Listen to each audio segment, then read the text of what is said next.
Welcome to Playoff Wildcard Weekend. It's WTBS, and we're back, baby, just in time for the playoffs, week one.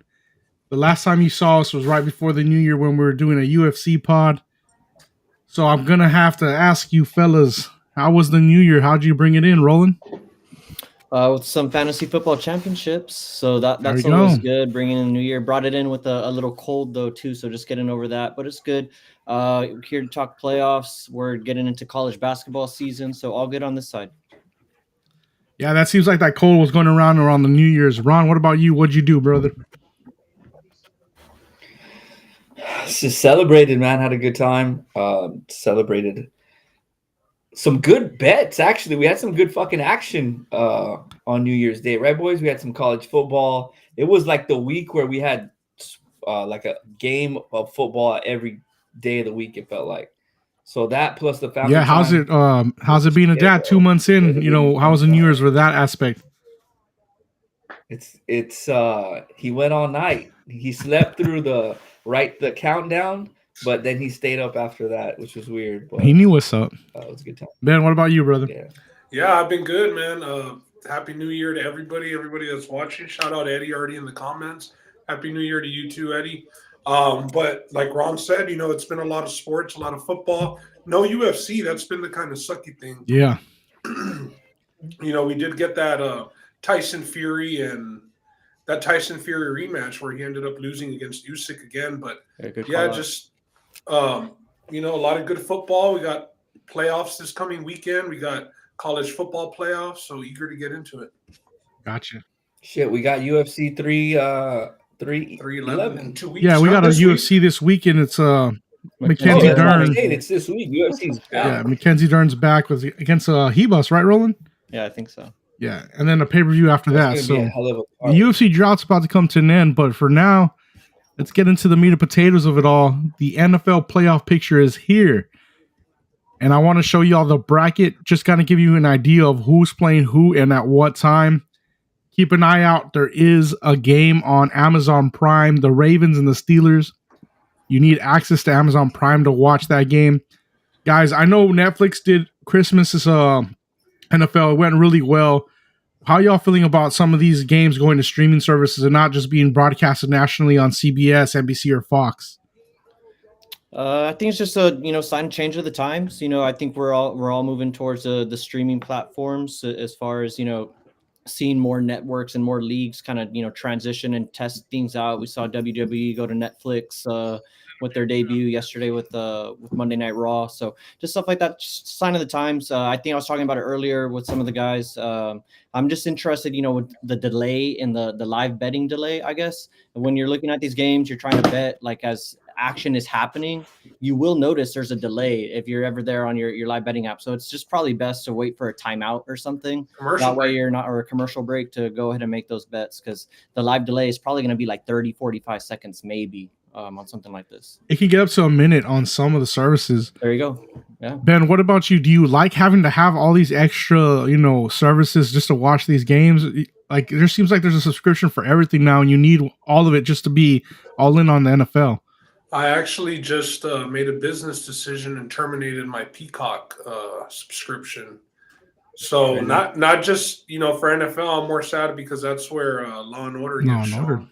The Office, bunch of good stuff on Peacock. But with the new year, kind of got rid of some stuff, and you just find yourself having damn near like 6-7 different streaming platforms, on top of your YouTube TV. So. Yeah, sticking to Gorilla Box, Netflix, and YouTube TV for now. So no more Peacock for me. But we watch the games on the Gorilla Box. They're already delayed, so you kind of already put up with that. But yeah. Ron, what about you? I don't care, dog. We got the GB. We got the GB, so we're good. We got everything. Yeah, but as a fan, you hate to see it, man. You hate to have to get all these things, especially for some of these older fans who don't know how to access Amazon Prime and things like that. It sucks for them, man. Bro, I'm at the point in my life where you make business decisions like Ben just said. So, fuck everything. We'll get the Gorilla Box and get it all. Yeah, load it up. Ben, I want to kick it to you first, brother. This is your team, the Houston Texans, and a tale as old as time. They make the playoffs and they don't get prime time slot, dog. Look at that. Houston finished the season at 10-7. They are playing the Chargers, who also finished the season at 10-7. But the Texans seemed like they limped in the end, and the Chargers won some of their games to finish off the season. Looking at the card here, they're +3 at home, Ben. Is that a fair assessment? Did the NFL get this right, this line right? Unfortunately, this is on the road too for them. So they're pretty much saying, if this was in San Diego, they'd probably be like a touchdown favorite, if not -6. Being favored on the road, obviously the new coach, that future comes in. We had the Chargers to make the playoffs in one of the preseason future shows. So Jim Harbaugh comes in like DeMeco Ryans in year one, completely changes the franchise around. Doesn't win the division, but here they are, on the road as favorites.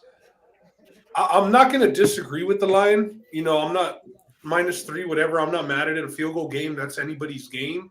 But the thing that I like about it is, I don't know if we're going to get into the breakdown, so much, but the Chargers aren't super explosive. You know what I mean? Like, they don't have a running back in the backfield who's going to pop it and just kill you in one play.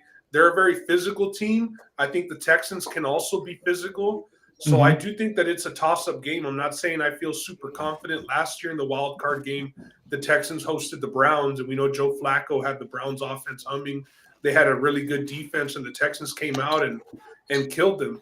Hopefully they can incorporate Deontay Johnson a little bit. I know Nico got in the end zone this last game while C.J. Stroud was in the game early on, but I think it's going to be a tough game.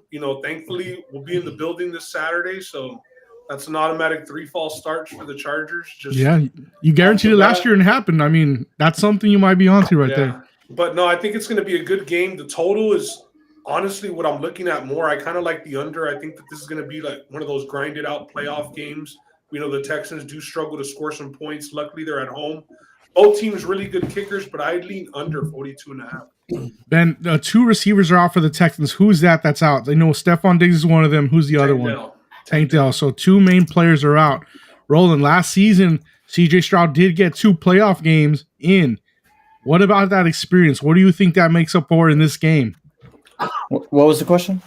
C.J. Stroud, last season as a rookie, he got 2 playoff games under his belt. So he has some playoff experience. What does that make up for it here in this game against the Chargers? I mean, that's like neither here nor there. You're going up against Justin Herbert. Like, I mean, both minimal. I wouldn't even look at that, honestly. Where I'm looking at this, and honestly, just at the playoffs and with this matchup in particular, I think there's 3 teams in the AFC that are not created equal like the other, AFC playoff teams. It's the Texans, the Chargers. Well, actually 4 really: Texans, Chargers, Steelers, and Broncos. I think those are all pretenders. Not expecting either of these teams to really make a run. That's why I like this matchup kind of for the Texans. But when you just look at the hard numbers, I mean, the Texans offense towards the end of the year really sputtered. If you just look at them, and a lot of it's due to the carnage. You mentioned Stephon Diggs went down, Tank Dell went down right when he was starting to pick things up. Offensive line, shuffle guys in and out. Laramie Tunsil's really the only guy that you got there. But C.J. Stroud really struggled throughout the course of the year, and really there towards the end, and it shows in just the hard stats. I mean, the offense, from week 10 on, bottom half, number 25 in total EPA for offense. And so for me, if the Texans can sustain enough offense, and they're going up against the defense and the Chargers, they have a secondary that can be had. They give up a lot of big plays in that secondary. Yes, they have some big names. You hear Khalil Mack, you hear Joey Bosa, you hear Derwin James. And no disrespect to any of those guys. Derwin James can still play with the best of them, but they give up big plays. And what are the Texans known for? They'll hit you with a big shot. So they can hit on some of those, move the sticks with Nico Collins. I think the Texans have a chance in this game.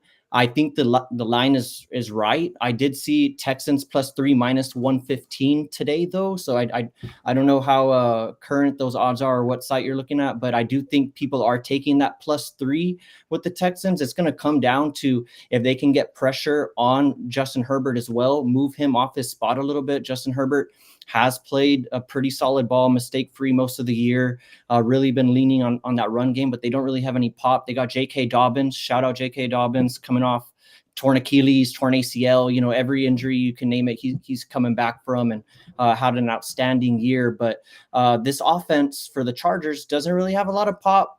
So I can see, the under hitting, to Ben's point, and I can see the Texans, despite their end of the year struggles. I just had to get that out there because, the Texans offense, you just think of it and you're like, hey, they hit deep shots. They got Nico, it's got CJ Stroud, but that really hasn't been, and Joe Mixon, that really hasn't been the story to end the year. And that's why, kind of the line is the way that it is. But if you're asking me who I'm taking today, it's hard for me to go against Harbaugh. I haven't even talked about the coaches here. Hard for me to go against Harbaugh in a spot like this. He's good as a favorite. And I mean, the proof is in the pudding.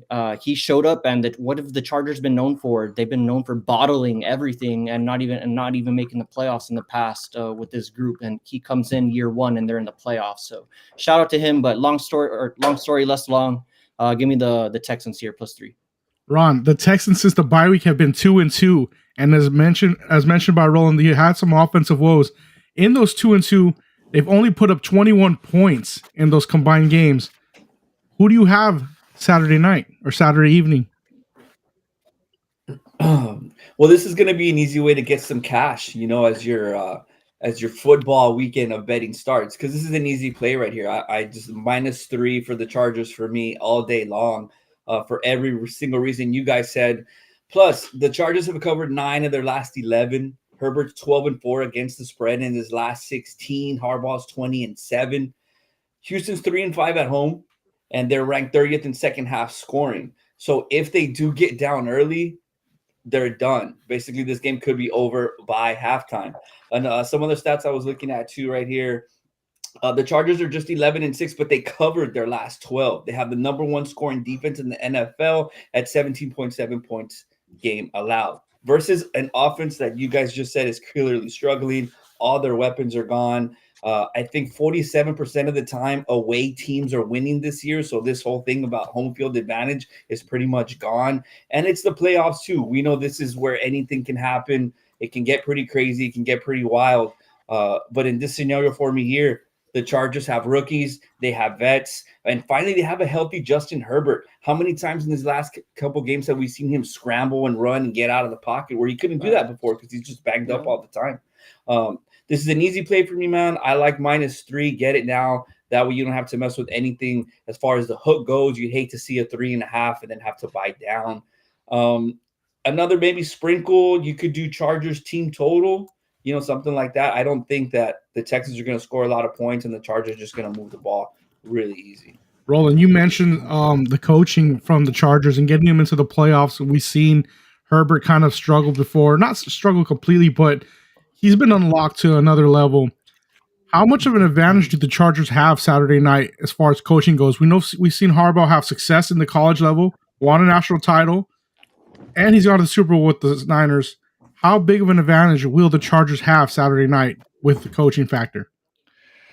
I mean, how big of an advantage? I think that's hard to quantify when you look at it like points and whatnot. But I do give them the advantage for what it's worth with the coaching, right? Like how that shows up in terms of, does DeMeco Ryans, does he waffle something in a late game management? We've seen a lot of guys here towards the end of the year, like we're ending the half 2-minute drill, get a first down, and they don't call a timeout, right? Do they do something like that? Something that the Chargers have been known for in the past, waffling situations like that. But, now that you mentioned Harbaugh, I do think it can matter, but, DeMeco Ryans, he's a former player, very meticulous. I mean, he's going to have this game planned just as good as Jim Harbaugh, I'd imagine, especially from the defensive side of the ball. He's going to come with something. I mean, the Texans, we haven't talked about it much. I mentioned the pass rush for the Chargers with Joey Bosa and Khalil Mack, but the Texans, they get after the quarterback.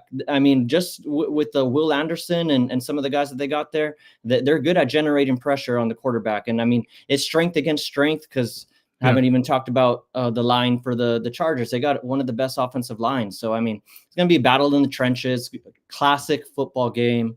I agree with Ben, even more so after talking about this. I like the under. I think it's a valid play, but give me the Texans here. All right. Anything else you want to talk about, Ben, before we move on to the next one? Yeah, we just gotta. I know Ron had a glaze fest for Justin Herbert, but we got to remember he has no playoff success. Never won a playoff game. He choked the 20-something point lead to Duval, who just fired their coach this year. I know that was under a different coaching regime, but I mean they are on the road. The offense. Quentin Johnson has been surprisingly explosive this season. Last week against the Raiders, he killed them. We know Ladd McConkey is going to move the chains for them, but I just feel like it's a team that it's superstar-less. They don't have any superstars. They play sound football. They play tough football, mistake-free football. But, if the Texans do the same thing, like Roland said, it is an age defense for them with Khalil Mack on the line. Derwin James still playing well, but the Raiders put up 20-something points on them just last week. I mean, they can be had. They're on the road. Justin Herbert, we'll see if he gets that playoff monkey off of his back, but it should be a tight one. Lean under. We'll be hoping the Texans win. All right. I mean, how are you going to talk about quarterback play and not talk about how bad CJ Stroud has? Yeah, he has, but I mean, it's the playoffs. It's a whole new season. It's the playoffs. And he's got a dub in the playoffs. You have to look at that too. They're not scoring points. All right. Just for everyone to remember, this one's going to be on CBS or Paramount, 3:30 if you're in Texas, 4:30 if the East Coast, and you got to do your own timing if you're on the West Coast. Moving over to an AFC North matchup. We've seen this 2 times in the regular season. They split the games in the regular season. Steelers taking the first game. No touchdown scored by the Steelers in the first game. It was Boswell's leg. I think he hit 6 field goals, and they won 18-16. The second one, the Ravens have taken it. Roland, AFC North matchup, familiar foes. The line's -10. Is that valid? Yeah, I think it's valid, especially after the way the last game went. Lamar really had his way with that Steelers defense. And, I think for the most part, that offense has kind of hit a wall. Their offense really, I mean, I say they've hit a wall, but it's been the same thing all year for them. Can they, sustain somewhat of a good run game with Najee Harris and Jaylen Warren? And then can they hit on a deep shot or a Hail Mary luck throw to Pickens? And that's really is what got them through a lot of the year, again, with behind the back of that great defense, TJ Watt and those boys. But I think it's lined properly. Give me the Ravens here. I think they're going to have their way unless, Lamar Jackson reverts back to, kind of his old playoff ways. Because we're talking about Justin Herbert, Lamar Jackson. I think he's probably the guy coming into this playoffs with the most pressure, the most to get off his back as far as playoff demons, especially the way that it ended last season. Although I've been on air saying that it's not all on him, the way that went down game plan wise, but he did have some bad throws in that game that were unforgivable. Mm-hmm. So yeah, Lamar Jackson's got a lot of demons to exercise here. Maybe that comes into play. He plays a little tight, but I see no reason for that to happen. So yeah, give me the Ravens here, 34-10 or something like that. I think they'll cover. Okay, that's what I was wanting to know. Would they cover? Ron, the Ravens, Lamar Jackson, MVP caliber season. But if you look at the history between the Steelers and the Ravens in the playoffs, Steelers have beaten them 3-1. Does that matter at all Saturday night?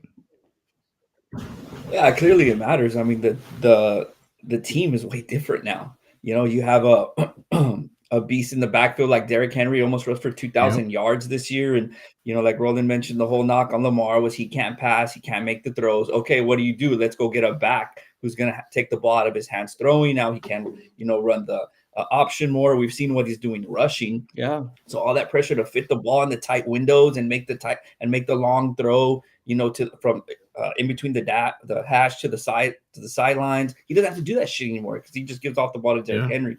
Defense is playing a lot better, number 1 running defense in the league. And now I think Najee Harris got hurt. I don't know what his status is, but I know he got hurt last game. So you can't count on just Jaylen Warren. If the Steelers are down like we think that they're going to be down, it's Pickens or bust. And he has a diva attitude. We saw, in the group chat, the clip of where a reporter was asking him something that Russ said. So it's bad over there, man. And then on top of all this, they have to go to Baltimore. There's just no way they're going to put a game together. They're going to have to score points because Baltimore, to me, is easily going to drop what would you guys say? 24, 27, possibly 30? Can you see the Steelers keeping up with them? There's no way. Since week 14, Baltimore has 4 straight wins by 17 plus points, including to a Pittsburgh team that they already played. It's all cover for Baltimore. Ben, what says you? You think that we're going to get another cover here? You think the Baltimore Ravens can do the 10 points on the Steelers here? Yeah, these teams always seem to split, every year when it's, in the regular season for the division. And I think, shout out to the Steelers. Mike Tomlin got another, 8+ win season or whatever it may be. But I think that we can all agree that they overachieved this season. They were really riding the back of that defense early on. Yeah. And, lately, the last 5-6 weeks, the defense has taken a step back. Teams have been scoring on them. Like you said, Lamar and Derrick Henry went off when they played them, 2 or 3 weeks ago. The one thing I will say is Zay Flowers. I don't know if he is going to play or not. That is I don't think he is. If he's not going to play, that does take a little pop off of the Ravens offense. Sorry, they got Rashad Bateman. Yeah, Rashad Bateman, right? But just that, the threat of taking the top off the defense, Zay Flowers is, the fastest player on that Ravens offense. So he is that wide receiver that you would be scheming for if he was playing. Still agree with the line. Ron made a good point about the Ravens are probably going to score into the 20s, and I just don't see the Steelers doing it. Their best bet has been George Pickens, and since he's come back from injury and been injured, it just hasn't been well. It doesn't look. We'll see what they do. When the time comes for the contract negotiations with him, but it's not looking like he has the mentality to play in Pittsburgh, or he has the attitude to play in Pittsburgh. That's going to be interesting. But yeah, I see one-way traffic here as well. Baltimore at home, the rubber match.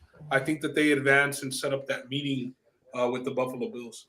Now, I think since all of you all are on the Ravens here, do you all just see them running away with it early, or do you think it's going to be kind of like the Browns game where they ran away with it in the end in the fourth quarter where they really got the separation? How do you see that going? How much are you sweating? I'm not.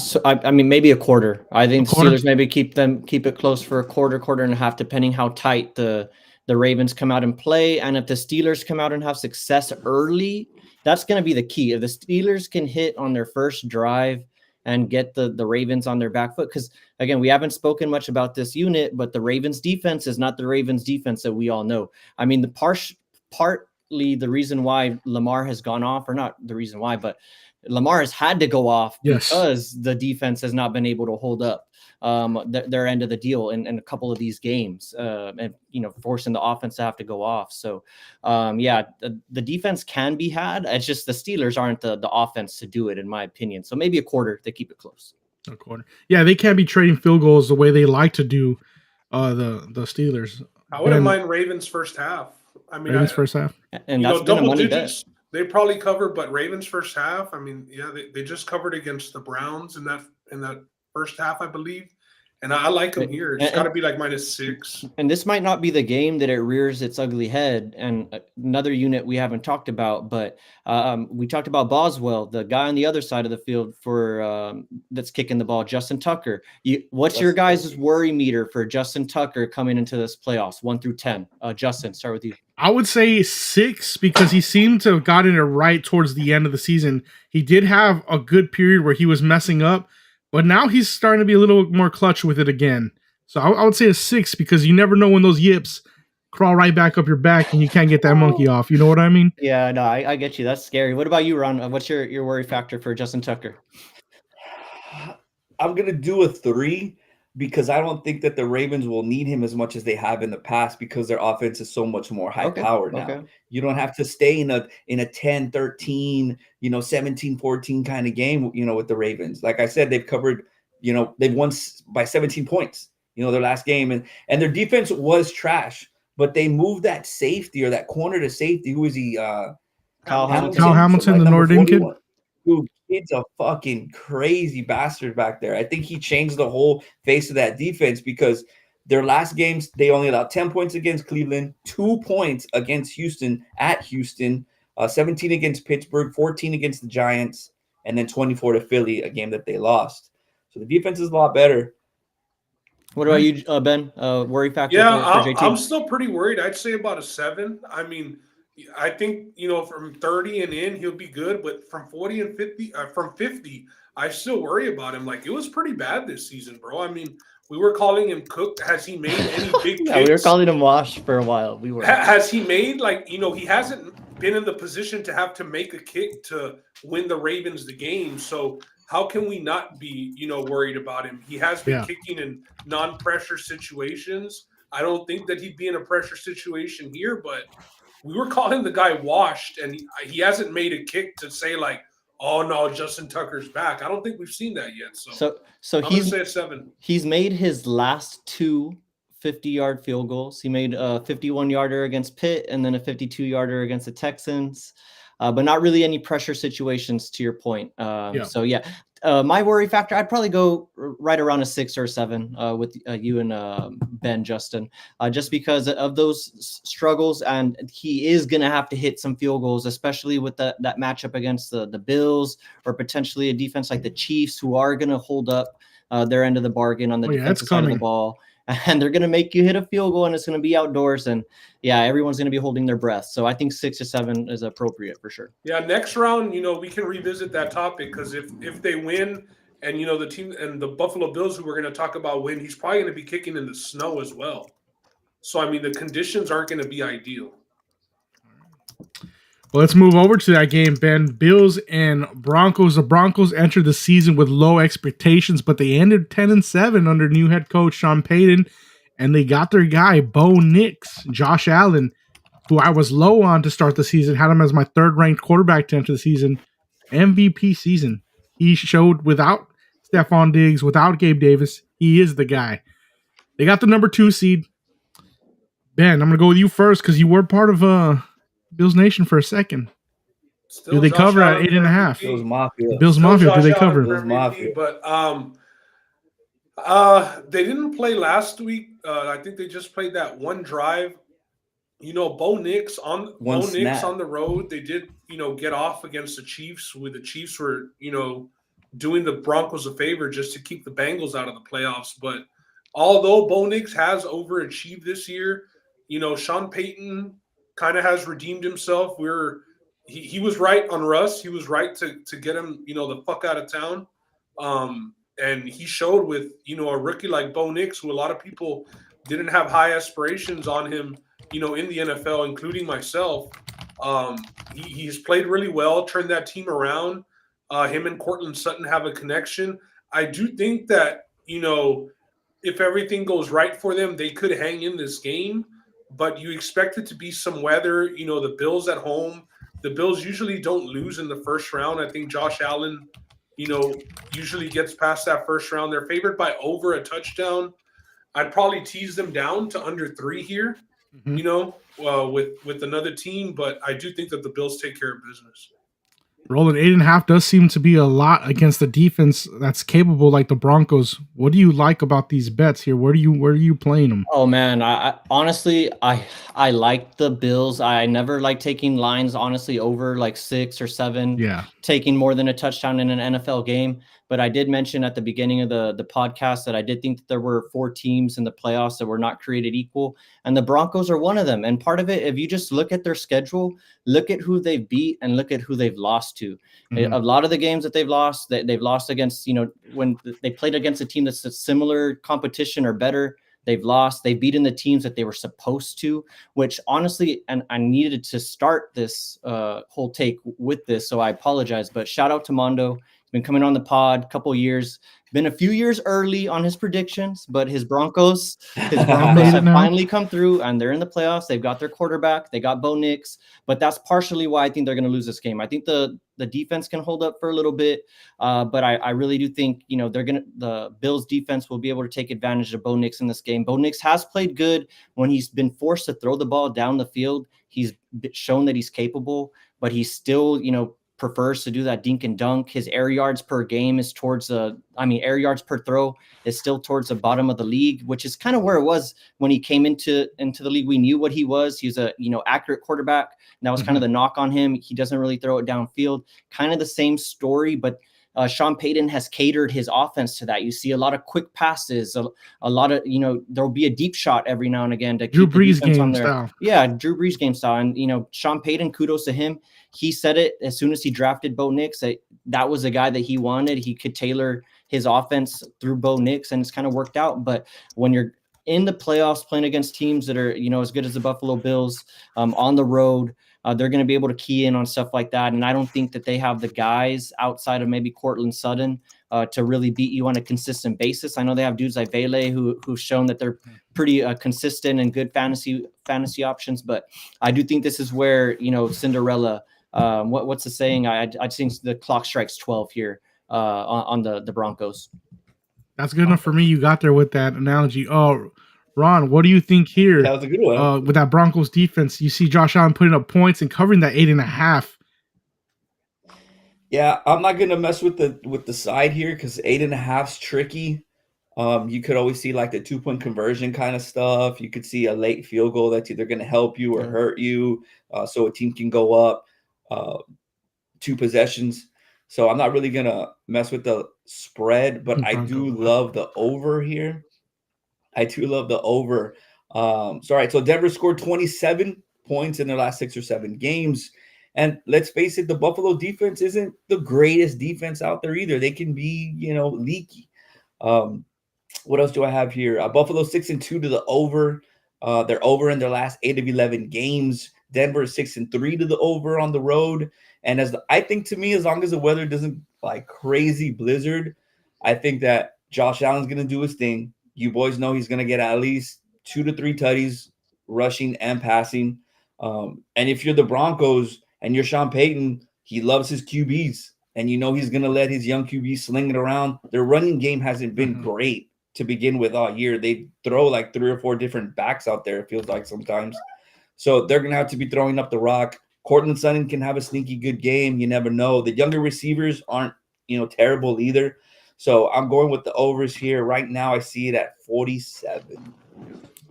What say you, Justin? No, I do like the Bills here. I think that Josh Allen will even cover that 8.5. I don't think this game is going to be close. I think Bo Nix will struggle seeing that first playoff game. It's hard to win a playoff game, especially as a rookie. So I do like the Bills. Score prediction, give me like Bills 31-14, 31-17 type of game. That's how I think it's going to be played out. 31-17 gets me there. I almost like them almost getting close to 40. I like 38-10. As long as the weather's not shit, we'll see a great game. To Edgar's comment right here, I think the Broncos will upset. Surprisingly, on the on the money line here, 40% of the money is on the money line for the Broncos, while 11% is on the.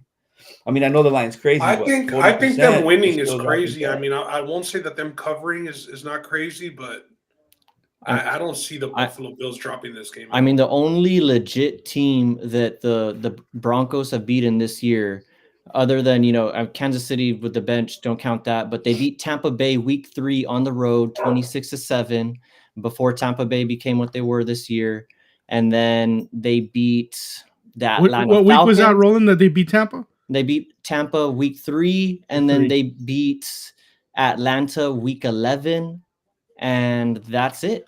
Those are their best wins. They lost both games to the Chargers. They lost to the Bengals. They lost to Kansas City, although it was that Taylor Swift hex game where they blocked the punt or blocked the field goal. Shouldn't have won that game, but and then they lost to Seattle and Pittsburgh to start the year. So the Broncos, they're just better than the rest of the bad teams in the league at this point, which is good. They overachieved. That's fine. Yeah, and they got their quarterback. So hey, shout out Broncos. All right, so this game you can catch on CBS. This will be the first game on Sunday, so 12 p.m. Sunday if you're in Texas, 1 on the East Coast. Let's move over to the second game, and that will be the Packers and the Eagles. The line is -4.5. This is a rematch of Game 1, Week 1 of the season, played in Brazil at the time. We don't know the status of Jalen Hurts as of today. He still has not practiced, so a lot of question marks in the air, especially for betting purposes. And on the other end, we did see Jordan Love tweak something on Sunday. Yep. Roland, I'm going to go to you first because I see you nodding, and I want to know, what do you think? Is this a bettable game at this point, or do we have to wait till the last minute before we even put some money behind this game? I think you got to at least wait to, hear Jalen Hurts. Nick Sirianni was on the radio today, said, A, he's not worried about the rust, and B, he's still confident that Hurts will be able to clear the protocol.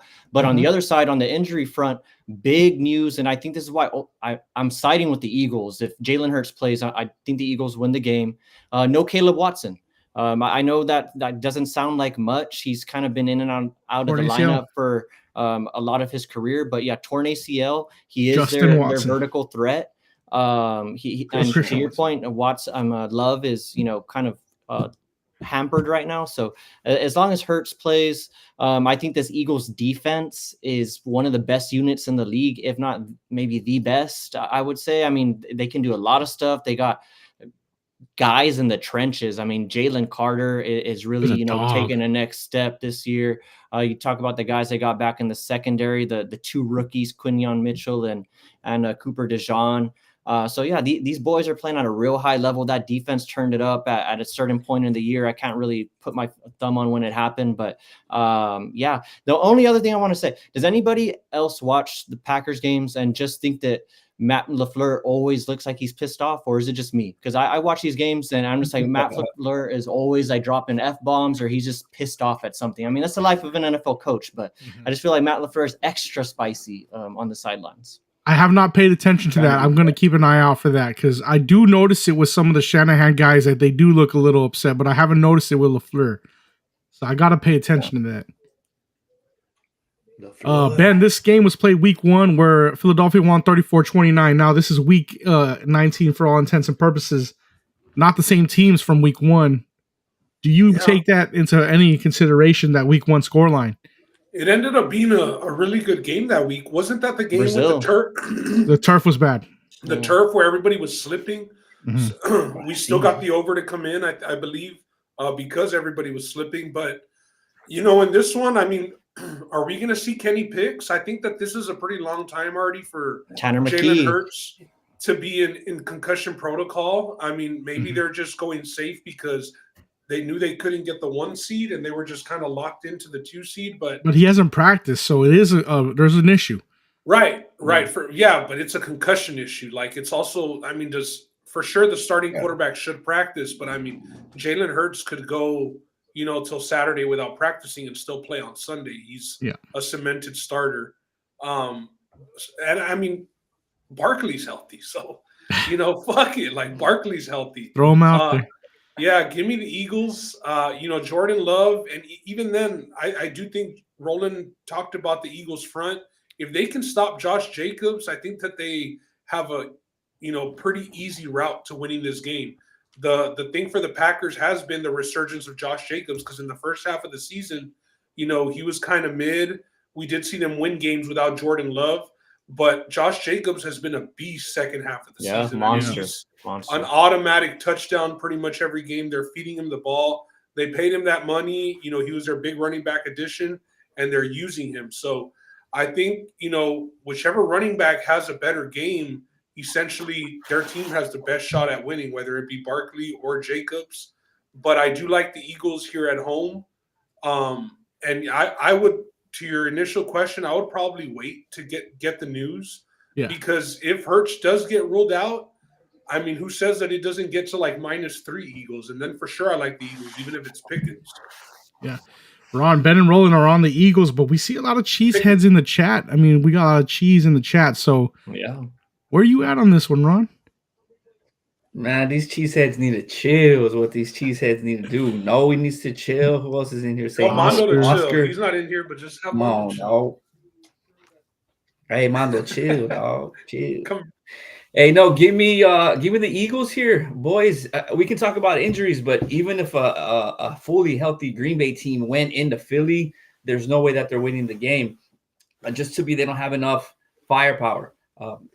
They're like not the Denver Broncos like you guys were talking about, right? Obviously, they're a little bit better than the Broncos, but they're just not gonna blow you out, I think, or just, oh yeah, it's easy, they can cover, easy, they can win. I don't know. To me, they're just like a mediocre team that's plays well at decent times, but they just lost to the Bears. Yeah, they just lost to Caleb Williams and the Bears, bro. But they kept Jordan Love out of the game. He's probably going to end up playing Sunday, but they just kept him out to be safe. You can't go into the playoffs. You can't go into the playoffs against Philly at home, coming off a loss against the Bears. There's just no way that you can do that to me. And then on the other side of the ball, I mean, Saquon. That's really all you need to do. Now, you guys are talking about Josh Jacobs, doing so well. Yeah, I think he had like a 3-touchdown game, or, he had been going off, but he hasn't topped 70 yards in 5 of his last 6 games. And he's only averaging about 4 yards per carry during that stretch. And he'll face an Eagles defense that's second in EPA allowed rush per game and 6th in success rate. So just the only reason I thought of that is because you guys brought it up, right? You stopped Josh Jacobs and you pretty much stopped the Green Bay Packers. Christian Watson is done. Wicks and Dubes can step up, but I don't think that they're guys that, like I said, are going to go out there and win you the games, especially on the road. So give me if it's Kenny Pickett's, obviously it's a lot tougher, but Jalen Hurts is not missing this game, boys. They're going to control the clock, control the ball. Yeah, it'll be. We saw the Packers go on a run last year, but I mean, it's not like they're going on the road to play Dallas, right? They're going on the road to play the Eagles. So, but the Eagles, they just lost to the Commanders, another playoff team. Yeah. So I don't think it's a lock without Love. Even with Kenny Pickett, I don't think it's a lock. If Hurts doesn't play, I might take the Packers here. I might. So I'm not putting anything behind that loss to the Bears, because like Josh Jacobs played limited time there. There was a point where they were trying to go for it because I think the Commanders were losing as well, but I don't. Yeah, I mean, they needed this. They didn't want to play the Eagles, so I don't think the Packers did. So, but I think that if they really needed it, like if it was in the playoffs, Jordan Love would have come back into the game, and we did see him kind of warming up in case they got the ball at the end. But they sat him. And to your point, they sat him because the Commanders were losing most of the game against the Cowboys. The Commanders didn't take over until the end of the game on some crazy crap. Malik Hooker, what are you doing, man? We're not even talking about the Cowboys right now. Mariota getting pissed about that. Well, like even the Commanders, they were losing and they still took Jaden Daniels out of the game. Yeah, they took him out. They made the decision. I think that they're like, well, maybe they thought that the Packers weren't going to lose. It's just one of those. It was a crazy Sunday with those two teams. So what was going on there? But I'm just pissed about how they played defense at the end of the game and gave up that field goal. I have no idea what defense that was. They completely welcomed them to the middle of the field, but neither here nor there. It was pretty crazy. It said that the Bears hadn't beaten the Packers since like 2016, 2017. Yeah, they had lost their last 12 games. Bro. All right, this one you can catch on Fox 3:30 Sunday. Let's move over to the Sunday night game, and it's the Bucs and the Commanders. The game I'm probably looking forward to the most because I love seeing Baker Mayfield sling the rock to Mike Evans and seeing Bucky Irvin run wild. Boys, what do we think here? We saw the Commanders win that game with backup. Marcus Mariota wins that game for them. They turned the season around pretty fast with new head coach Dan Quinn. They go 12-5. Second place in the NFC East, but they do secure a spot against the NFC South champs here, the Bucs. Roland, what do you like in this game? I like the total. I think it's properly lined at 50.5. I think both these offenses are going to have their way. Both defenses can kind of be had. Honestly, I think the Bucs are stronger against the run than they are against the pass, and vice versa for the Commanders. I think what's going to be key here is, and sorry if you mentioned it, I was watching this golf league thing, but Marshawn Lattimore, whether or not he's ready to be able to go, he's been a guy that's been able to match up with Mr. 1,000 yards, Mike Evans, over the course of their careers, giving us some highlights. He finds himself on the Commanders now. So yeah, this is a tough one because honestly, when I first look at it, I want to take the Commanders, but I think the Commanders kind of fall in that bucket with those AFC teams that I'm talking about. But on the same token, I mean, the Bucs aren't the strongest team ever either. They just won the NFC South, right? At 9-8 or 10-7. I don't know exactly what their record was, but I'm torn on this one. Gun to my head, if I were to make a pick today, I would go Commanders +3, but not with the most confidence. Honestly, I think this is to your point, Justin, probably one of the better games of the weekend, if not the best, a wild card weekend. The Bucks, they're just a weird team rolling because they do got wins over like the Lions. They do beat the Eagles, so they can light it up. It's just a weird situation. But I like what you presented with Marshon Lattimore because we have seen how much he can lock down Mike Evans. Ben, what do you think here in this game? Yeah, honestly, aside from Ravens first half, the Commanders getting points is like, I'm all over that, bro. I mean, maybe I'm taking the bait, but the fishy line. I mean, I don't know. What I saw Bryce Young doing to the Bucks in a must-win game to win the division and claim, the spot with, the Falcons losing. They were kind of in that same position that the Commanders and the Packers were as far as seeding or getting in or not, right? But it didn't. Bryce Young, Adam Thielen, like those without Chuba Hubbard, they were getting after them, bro. And you can score on the Bucks. I know that it's a rookie quarterback and it's on the road, but you got to think it's going to be good playing conditions. And I mean, this isn't the Tampa Bay Bucks of the early 2000s with Warren Sapp and all those guys. I don't think that the home field advantage over there, aside from the cannons going off on the pirate ship, I mean, I don't see it as the loudest place in the world either. I really like the Commanders here. I really like Dan Quinn, here in the playoffs with the defense that has played well, a quarterback. Scary Terry, didn't do that well this past game, but I think if they just put the ball in Jaden Daniels' hands and not try and force the run, I think that they can win this game outright. Ron, these two teams did play week 1 where the Bucks won 37-20, but that's all the way back to week 1. Does that affect this game at all? I mean, what's the difference between week 1 and now? That's Jaden Daniels' first NFL start. That's a big difference. Big difference. Well, the big difference is that the Bucks are just gaining all this momentum also. I think we're reading too much into the Jaden Daniels and, the Commanders, and, how good they've been. Postseason's not the regular season here. And the way that Baker's been slinging the rock, I'm going to give you a prop, and it's over 1.5 total touchdowns. I'll switch it up there, drop that in one for you. Over 1.5, he's 6-7 at home on this prop. He has 19 passing touchdowns in that span, and he's hit this prop in 5 straight games overall with 16. So that's a prop right there for you boys. And I'm going to take, surprise, right, my boy Baker and the Bucks at -3.5, man. The Commanders played the easiest schedule. Nice. The Commanders played the easiest schedule, 30th overall. They played the Cowboys twice. You're right. Hey, and shout out Baker. 4,500 yards, 40 touchdowns. Props to him, making that contract worthwhile. But hey, Bucks are injured in the secondary in their own regard too. They're down 3 starters. Give up a lot of big plays. Should be fireworks. Honestly, I like this total. Especially I like this game. Yeah, this game could be points, bro. And it is. I mean, look at 50.5 is what it's lined at. So I think we get points in this game. Is Jaden Daniels going to win Rookie of the Year? What do y'all think? Did Bo Nix do enough to kind of steal it at the end, or what? What do y'all? No, I think Jaden got it. Jaden got it. Jaden got it. Yeah, I think so. I think if Nix would have had like crazy numbers his last games, maybe you have a conversation, but. Ron gave a prop. I'll give a prop for here. A guy that I thought was done also, but give me Zach Ertz to score a touchdown. Hell yeah, Zach Ertz. He seems to have a really good connection with Jaden Daniels. I think he scored multiple touchdowns here in fantasy playoffs. I had a dude start him against me. Yeah, like 2 weeks ago, he had a 2-touchdown game. 2 touchdowns. So he's been scoring. Give me Zach Ertz to score. I think you're going to get some good money on that too.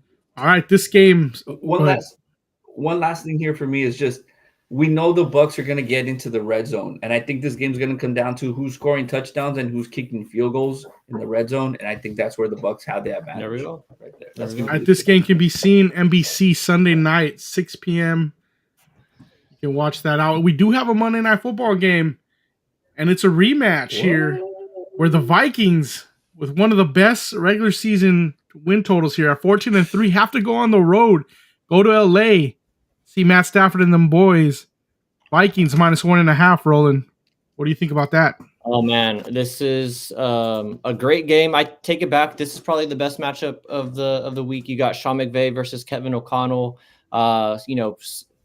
Student, pupil versus teacher. I think O'Connell used to be on the staff there for the Rams.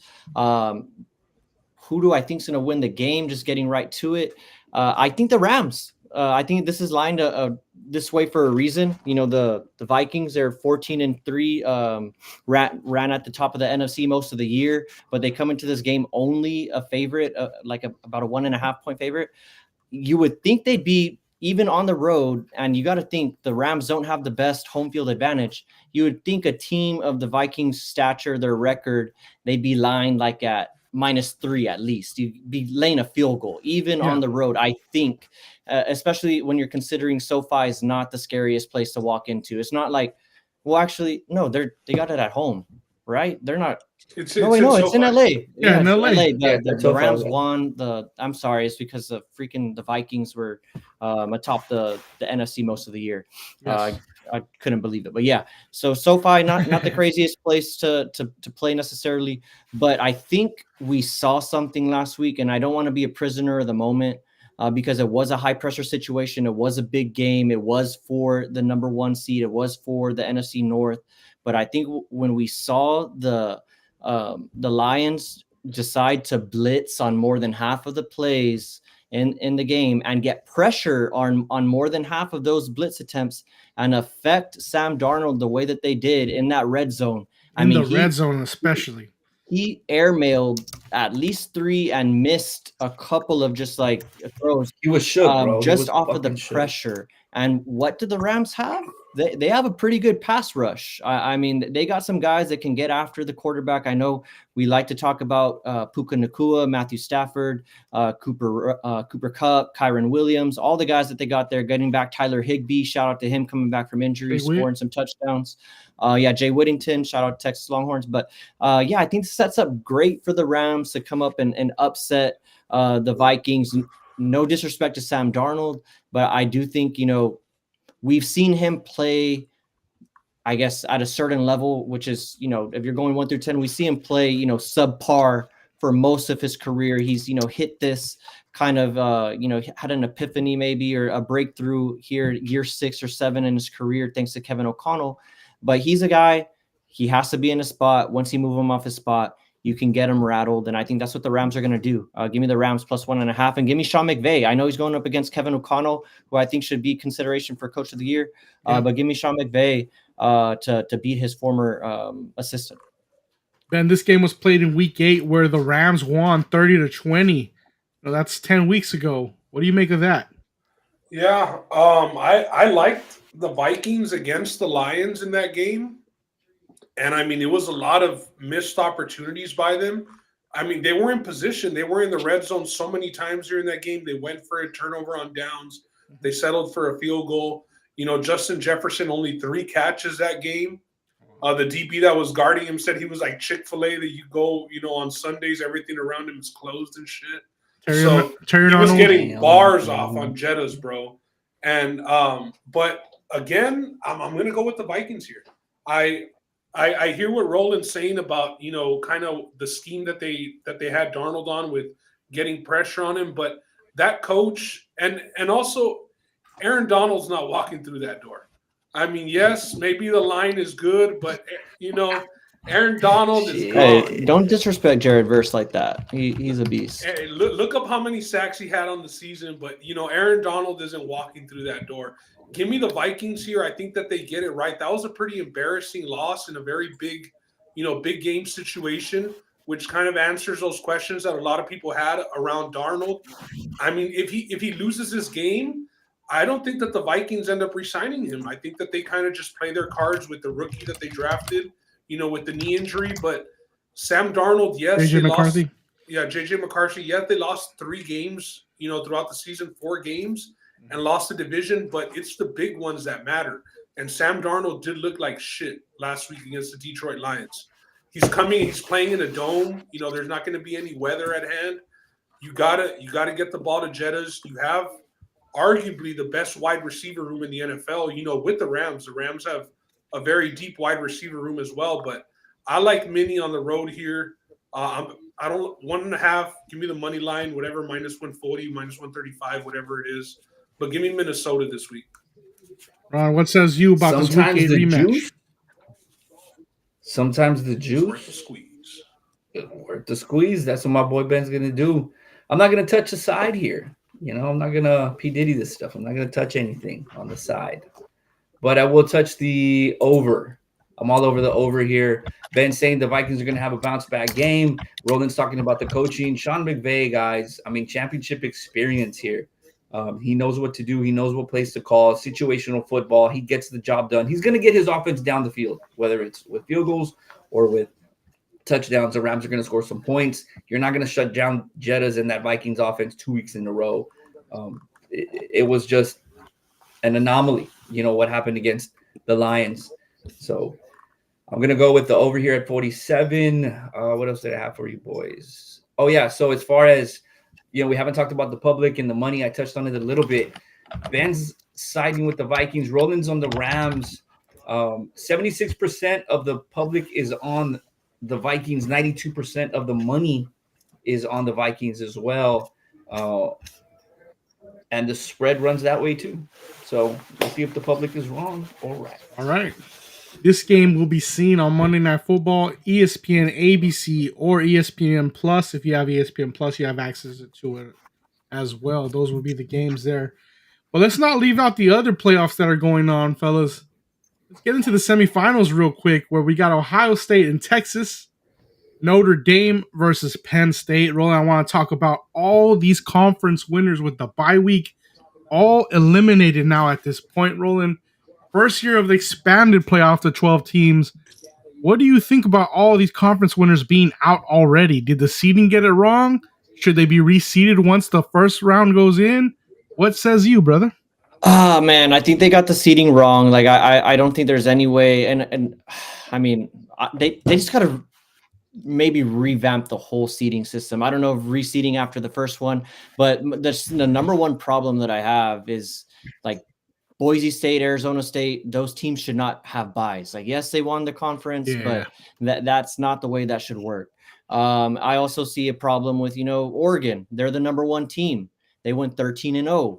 What's their reward? They get Tennessee and Ohio State. Mm-hmm. Oh, I mean, come on. Like, if so, you're telling me, and I saw somebody bring this up. You're telling me if Oregon had lost the Big Ten championship game, it would have actually benefited them because they wouldn't have gotten the bye, and they probably would have ended up with a similar matchup to what Penn State had against SMU, and we saw what Penn State did against SMU. So how is it that Oregon, the number one team in the nation, has the hardest path in the college football playoff? I hate to be a person that points out a problem without a solution, so that I don't necessarily. But there's a problem, so you can point it out. Yeah, we may not have the solution at this point, but we know there's an issue. Does this devalue the regular season? Because you did say Oregon wins, goes 11-0, all for nothing at this point.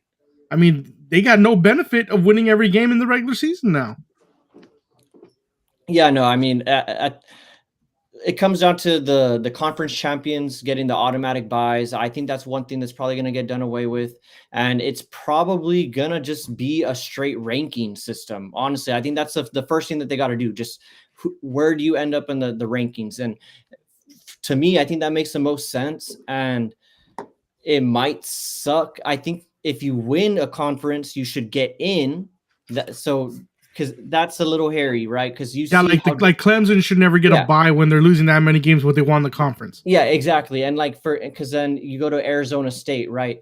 There's no way Arizona State would have made a top 12 if you, even with the conference champion, if you were just to say rank the top 12. I don't think Arizona State finished in the AP top 12, even with the Big 12 championship. Correct me if I'm wrong. I think they did get 12. I think they were the last team.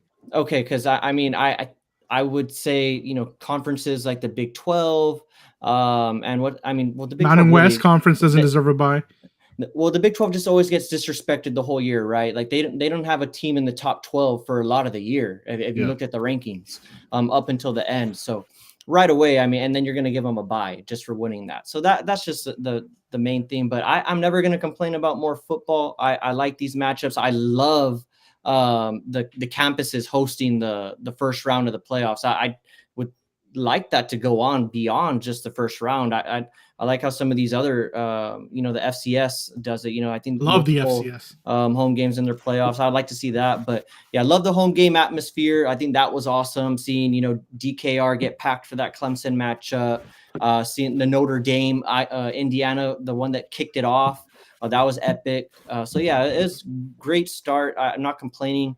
Not gonna also hang my hat on the blowouts. I know a lot of people were calling that out early on. Penn State blew out SMU, Texas. While they did blow out Clemson, or Clemson had a chance, they were in tow a lot of the game. They had it. Ohio State, took care of Tennessee, but that happens in the playoffs. We just got done talking about how we expect the Bills to dog walk the Broncos, and the Ravens to dog walk the Steelers. Right. At the end of the day, not all 12 teams that make the playoffs in any scenario are created equal. So you are going to have these lopsided affairs even in the playoffs. I just saw a lot of people trying to detract from the first weekend of the college football playoffs, saying, "Oh, there's a lot of blowouts," but that's going to happen. That's regardless. The nature of playoffs. Yeah, exactly. Roland, what about expanding the playoffs so that you don't give a bye week to these teams and they have to play the 12 seed? Like, let's say Oregon got to play 12 Arizona State instead in the first week, so they don't have no bye week. Does that fix it at all? You think that extra week of being off, because they were off for 3 weeks, affected them in any way?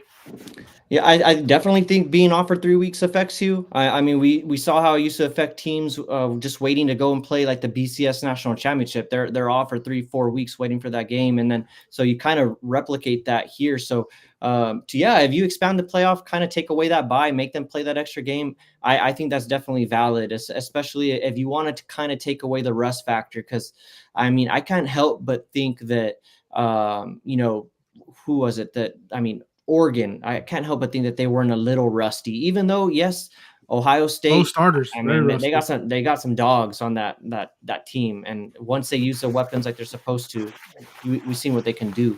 But yeah, Oregon definitely did not benefit from those buys. Ben, do you want to comment on the status of the playoffs as far as the way it's happened so far before we get into the games itself? Yeah, I mean, I see what everybody's upset about, like Arizona State and Boise getting buys. But I mean, how else are you going to do it? Are you going to do it by, the way they do the NCAA tournament, where they do, the ranking of the strength of schedule, and then they seed teams that way? But then you're always going to see those small schools that get in, like, SMU or the Boise's or whoever at the bottom having to make a Cinderella run. What are the odds they beat 3 blue blood teams to win the national title? So I think that they'll get it right eventually. I mean, we can't complain too much, right? We wanted more teams in so that the right teams would be in and at least have a chance. Here we are. I agree about the blowouts. I'm not going to overreact to the blowouts. People thought Indiana was good all season. People thought Tennessee was good all season. You know what I mean? So it is what it is. Tennessee against Ohio State, Texas against Clemson, whether it be a blowout or not, I think that both fan bases do want to see those games. Be a part of it. A lot of that discourse too was just from the SEC country. It was from Ole Miss. It was from Alabama, people saying Bama should have been in at 9-3. Don't lose 3 games. I'm sorry. And that is kind of the reason why you can't make it off of strength of schedule, because then the SEC is always going to they're just going to scream all day. You know what I mean? But the one common factor, I mean, we saw who the best team in the SEC was throughout the season, and we see who the last team in the SEC is standing. So I think that all that shit needs to, they weren't ready for the SEC. It was a regular season. Now it's the playoffs. Whatever happens this week, this Friday is going to happen. But again, Texas is here representing the SEC as the best team in the SEC. I know it's easy to hate on Texas coming to the SEC from teams like Ole Miss, Bama, and all of them, but pretty strong presence for Sark and the Longhorns, I think, first year in the SEC. And I think it's only going to get better with Arch Manning, set to take over the throne next year. Why don't they can they just do 1 through 2? Like, how they rank top 25, right? Like, why not just do 1 through 20? Could they do that? They could expand all these teams would have probably made it anyway. They could expand it, get rid of the buys. They could.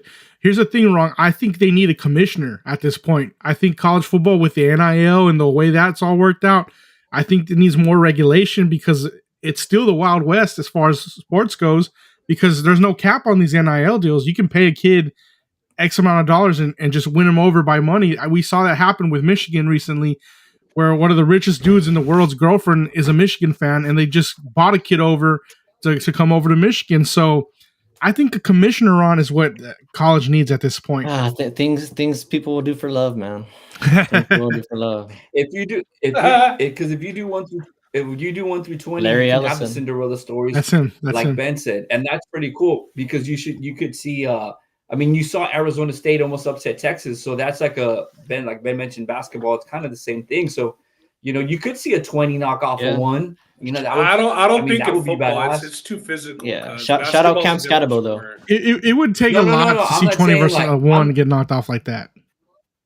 No. I'm not saying it like all that many teams, like 64 teams, but you could just still have that same Cinderella story here a little bit. I mean, you almost did with Arizona State beating Texas. They were up, in the game. Not even close. And the refs gave Texas that game, bro. I mean, Taft should have been kicked out of the game. That was Bond got targeted right before that too. So at least the refs were consistent, at least. But Roland, let's get into the game a little. Texas and Ohio State here. Ohio State, just running through these two teams, Oregon and Tennessee. 6-point favorites here, brother. 6 points. You said they had all the horses. They do. The 2 running backs. Makeshift offensive line now because of all the injuries. Yeah. But Will Howard, maybe the 3rd best quarterback in the 4 left. I mean, we saw him against Kansas State 5 years ago. Sam Ellinger put it on him. He's not worse than Riley Leonard. He's better than Riley Leonard is good, bro. He's better than Riley Leonard. He's better. I mean, so I did have him at 3. I have him at 3. Drew Aller at 2. I think Drew Aller is a real player here. So who do you like between Ohio State and Texas in this game? So first, I agree with the line. I think after what we saw, what happened in the last 2 games, I don't want to overreact to Texas necessarily. Almost losing to Arizona State. It's the playoff. Arizona State, they won the Big 12. They're a respectable team. They came out with their best shot. You knew that was going to happen. But for me, where this comes, it's just more of my lack of faith in Quinn Ewers to win the game. Honestly, I have more faith in Will Howard and the weapons that he has at his disposal and the ability for him to be able to spread the ball out and get it there than I do in Quinn Ewers to execute. I think Quinn Ewers is easy. He's another guy I talked about in the NFL breakdown. He's a guy that you can move off his spot. He's a guy that you can get rattled. And Ohio State is not the offense to mess around with. I see a lot of people saying, and we're going to have to bookmark this and come back to this, but I see a lot of people saying that there's a certain defensive back who can stick with Mr. Jeremiah Smith. And I haven't seen it happen yet. And I'm not saying that it's going to be the Benedict or not the what's the defensive back award that you get for Benedict Arnold. The Benedict or the I don't even know what it's called, but the best defensive back in the country is technically from Texas. Lincecov? No, I think that's a receiver. Blickenoff or whatever. But anyways, I think Ohio State should have their way with Texas here.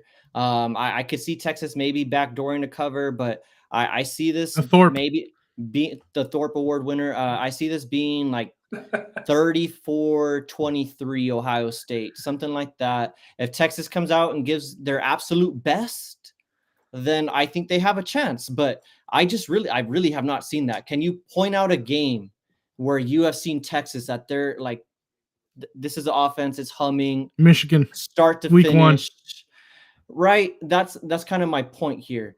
And so Michigan team that beat Ohio State, Justin, or different Michigan team? Yeah, but the reason why Michigan beat Ohio State is because Ohio State started spamming the run and got away from the pass because they wanted to out physical them and beat them at their own game, which is a stupid game plan.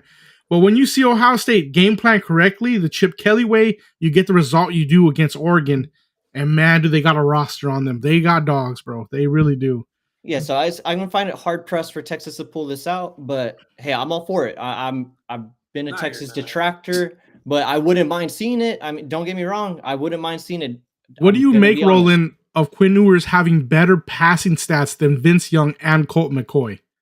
That's just the nature of the game that we play today. Colt McCoy and Vince Young did not throw the ball as much as Quinn Ewers is throwing it today. But he has a better completion percentage as well. I mean, he's playing. Look, I don't want to come and be disingenuous here, right? Yeah. But in today's college offense, today's college football, it's fairly easy to play pitch and catch, right? The throwing windows are a lot wider than they are in the NFL, right? And if we're having this conversation, that's why we're talking about Quinn Ewers not necessarily making that next step to the NFL just yet, and he's looking at his next school to take an NIL deal with, because this season has not gone as planned, right? Quinn Ewers, a guy, he can make some simple throws. Still yet, if he wins a natty, he might still find himself. But this is it. Like, this is like probably, other than those games against Georgia, which, hey, did they win those Georgia games? I don't think they did. So the second one was closer, but the first one was a bad one. And against the backup too. So other than Georgia's out. Georgia's out. I know. I'm just saying.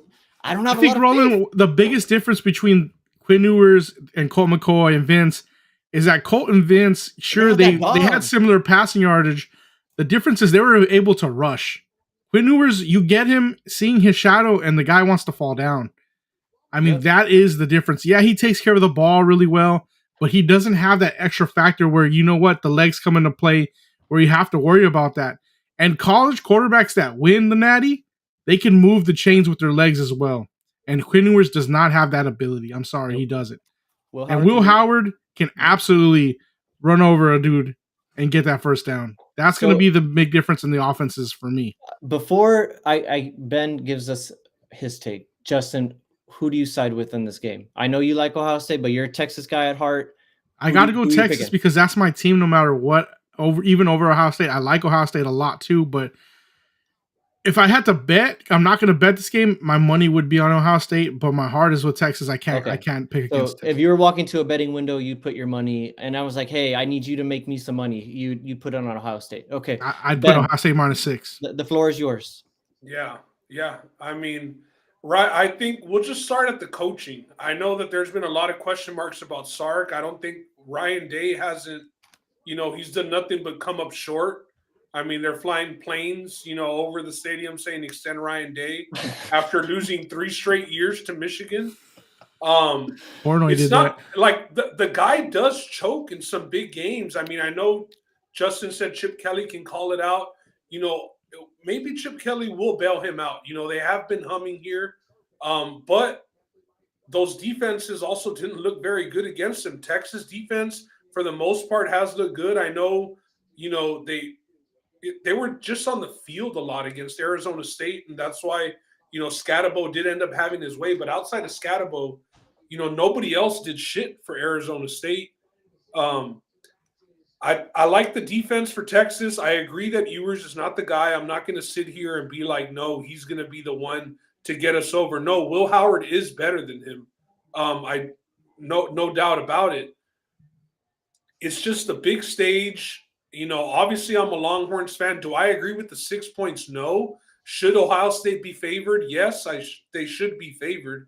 I think six might be a little bit too much, but with Quinn Ewers, he can look horrible, and then overtime starts, and they score in 1 play in overtime, and they score in 3 plays in overtime, and they get the 2-point conversion, and they win the game. So it's very hot and cold with him. You don't know what you're going to get.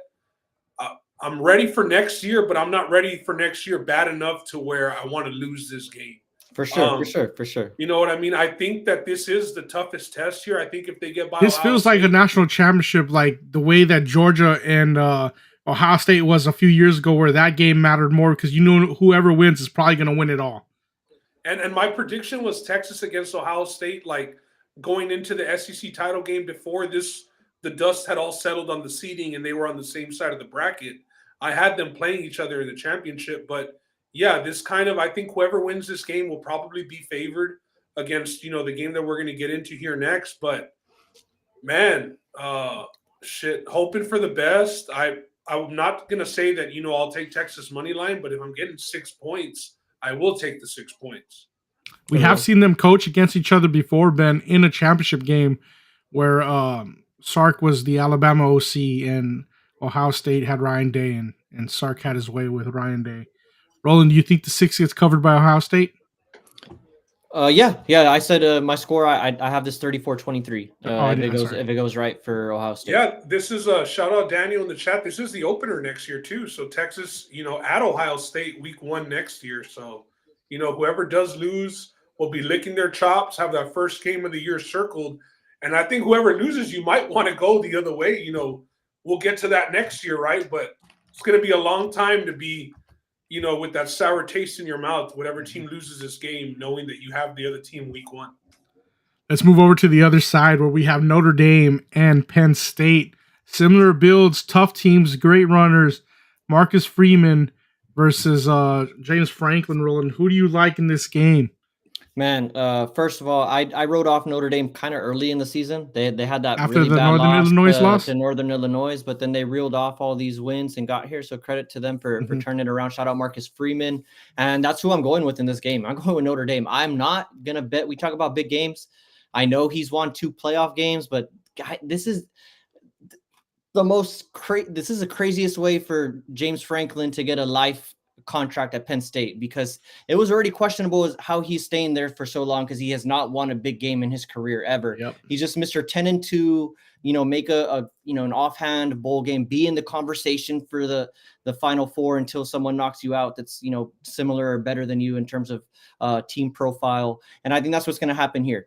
Notre Dame is going to have their way with Penn State. I know Drew Aller has kind of made some strides this year. I haven't necessarily been a fan of his, but I like this Notre Dame defense. They're 3rd overall in the country, so give me Notre Dame. And I just dissed Riley Leonard when I was comparing Will Howard, but no disrespect to Riley Leonard. He can make some big plays with his feet. And they got one of the best running backs, I think, coming into the draft. We talk about Genty, but Love is a monster. I really like that guy's game.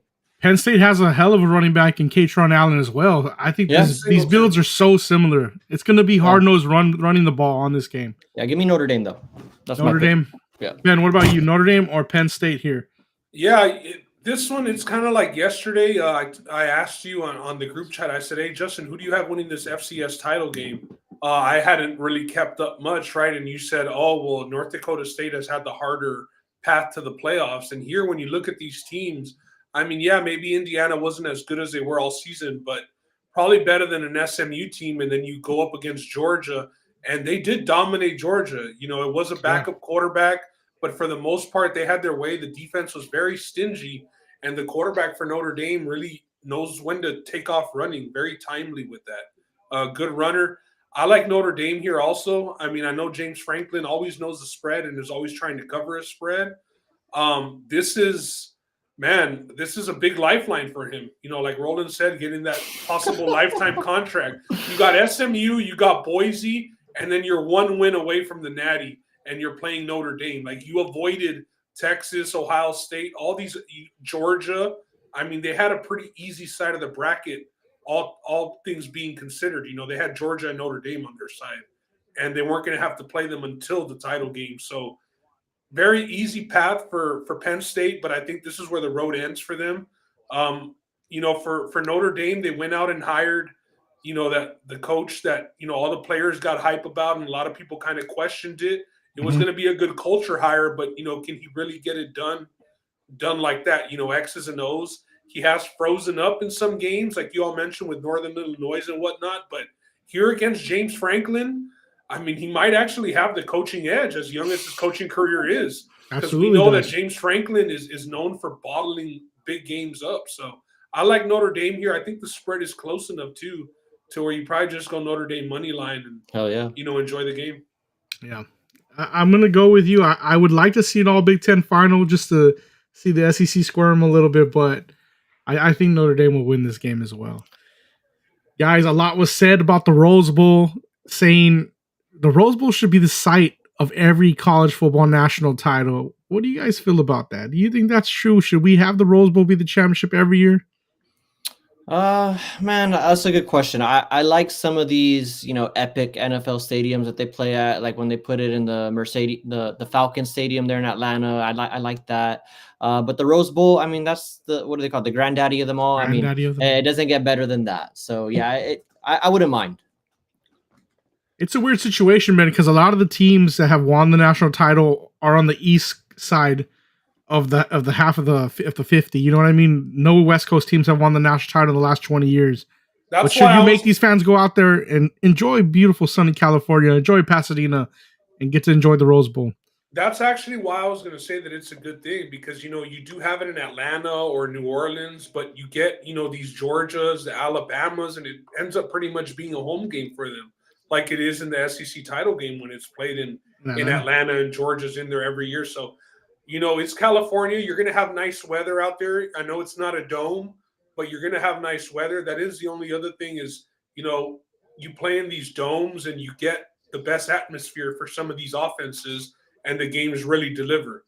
You know, going back to those Deshaun Watson national titles where, you know, it's 40-some to 40-some, maybe even 50 points at times. So yeah, I don't mind it being at the Rose Bowl, just because I don't think that anybody has a home field advantage with, you know, USC and those schools never really making it. UCLA school, that's where they play. And just from like the aura of the stadium, like it just always feels like it means a little bit more when the national championship is being played on that Rose Bowl field, and the night lights are shining on the field, and it's a close tilted game. So yeah, I definitely see something to that for sure. No big screen at the Rose Bowl. There's no replays for the fans. They have no big screen there, so they have to rely on what's getting called on the field. You kind of just be in the moment the whole time. In the moment. Yeah, and you get the flyover, brother. I mean, the flyover is amazing there. You know what I mean? Yeah, that's awesome.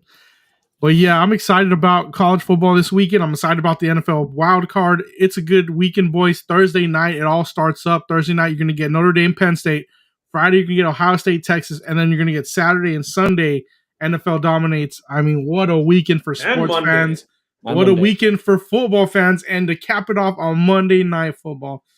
I'm looking forward to it, boys. It was good to be back. It really was. And I'm sure we'll be back for the second round and get to talk about who's in the finals of the college football playoff as well. Yep. So, all right. Peace, boys. Peace, brothers. Good seeing you. Thanks for everyone who tuned in today. We appreciate y'all.